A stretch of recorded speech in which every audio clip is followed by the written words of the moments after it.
The CEO of LIV Golf flew to Mexico City in the middle of the night. No press conference, no announcement, no statement ahead of time. He just showed up at the tournament, walked into a room with his players, and closed the door. What happened in that room is the story nobody inside professional golf wants to talk about on the record. But enough has leaked out that the picture is becoming very clear, and it is not a comfortable picture for anyone involved. Here is everything that has happened inside LIV Golf over the last 3 weeks in the order it actually unfolded, including the one detail that makes everything else look even worse. If you have been watching this tour week in and week out like a real fan, you already know this moment has been building for months. Subscribe right now and hit the bell. This is the conversation the entire golf world is having behind closed doors, and this channel is going to break it down clearly. 2 months before the Saudi Public Investment Fund announced they were pulling long-term funding from LIV Golf, their chairman Yasir Al-Rumayyan sat down with LIV players in Hong Kong. He told them directly that funding was secured through 2032, not this year, not next year, through 2032. Players heard that and went back to their seasons with a level of certainty about their financial future that felt solid. Then in April, the PIF issued an official statement saying, "The substantial investment required by LIV Golf over the longer term is no longer consistent with the current phase of their investment strategy." 6 years of confirmed funding became 0 years of confirmed funding in the space of 2 months. Al-Rumayyan did not just withdraw the money, he quietly vacated his position as chairman of the LIV Golf Board. Sports Business Journal confirmed the departure, and who co-founded this circuit with Greg Norman in June 2022, who sat ringside at UFC 309, who was name-checked by Trump at a Miami summit, who had been the public face of Saudi golf ambition for 4 years, walked away from the board without a formal announcement. He was simply gone. That is when Scott O'Neill, the LIV Golf CEO, had a problem on his hands that required more than a press release. He posted on social media, "Slow news day, we are on." Then he sent a letter to all LIV staff. ESPN obtained the full text. His language was direct. He described the 2026 season as crystal clear, uninterrupted, full throttle. He called the players and staff pioneers. He told them the circuit was tracking $100 million ahead of its 2025 revenue figures. Sponsorships up, merchandise up, ticket sales up 129% year over year. Those numbers are real. O'Neill did not invent them, but they exist inside a context where the organization's primary backer just announced they are not writing checks beyond this calendar year. Then the TNT Sports interview happened. O'Neill sat down and gave a full interview addressing the funding situation. The interview was deleted, it was posted and then removed. Nobody from LIV Golf explained publicly why it disappeared. That detail alone generated more suspicion than anything O'Neill actually said in the interview before it came down. By the time the circuit arrived in Mexico City for the next event, players were unsettled. Sky Sports confirmed through sources that players were seeking reassurances and were confused about what the funding situation actually meant for their contracts, their prize money, and the circuit's future beyond December. O'Neill flew in on a Wednesday. He met with the players. An anonymous player confirmed to NBC Sports that O'Neill was straightforward in that room.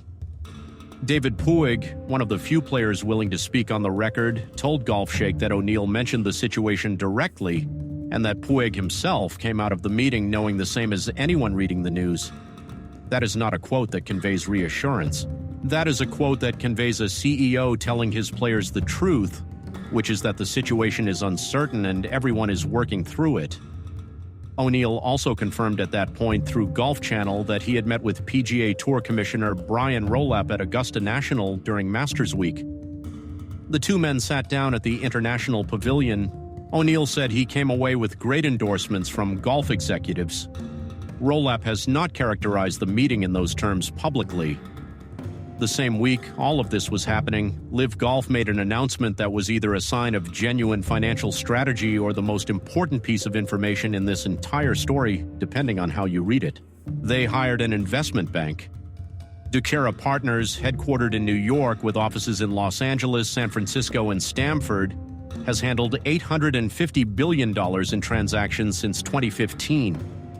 LIV Golf retained them to drive what they are calling a long-term capital strategy. The official announcement named Michael Kramer, Ducera's CEO, as the lead.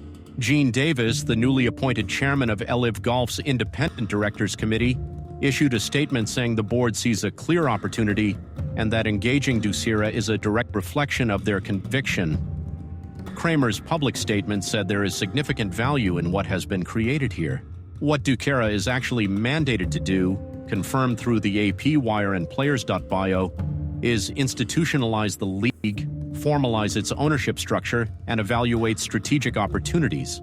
In plain language, they are being paid to find new money, potentially restructure who owns what inside the circuit, and identify whether a sale, a merger, or a new multi-partner investment model is the most viable path forward. Hiring an investment bank when your primary backer has just announced they are exiting is not a sign of panic. It is a professional response to a financial crisis, but it's also a public admission that the current funding model is finished and that the circuit's survival depends on finding something to replace it. The Virginia event this week is going ahead. Trump National Golf Club in Washington, D.C., May 7th through 10th. Jon Rahm, Bryson DeChambeau, and Sebastian Munoz are among the marquee names. There is a fan village, a Saturday night concert, and a shotgun start format. The betting market. Kalshi had the probability of the event proceeding at 85% as of last week, which means the market was not treating cancellation as a serious risk for Virginia specifically. Bedminster in August is also confirmed on the schedule. Beyond that, nothing is formally locked. LIV also announced a broadcast partnership with Sony Pictures Networks India this week, covering South Asia and Central Asia. That is a real deal with a real broadcaster. A Louisiana event was described by the circuit as a strategic postponement rather than a cancellation. A Jon Rahm feature covering his first 100 LIV golf rounds was published on the official site. These are the actions of an organization continuing to operate, not one shutting down. But here is the number that sits underneath all of this and does not go away regardless of what announcements get made. The LIV Golf opener in Riyadh this year averaged 23,000 television viewers. The Masters final round on CBS drew 14 million, the most-watched Masters Sunday since 2015. That gap is not a scheduling problem. That gap is not a marketing problem. That gap is the reason the Saudi Public Investment Fund, after putting $5.3 billion into this circuit over 4 years, decided that the substantial investment required is no longer consistent with their priorities.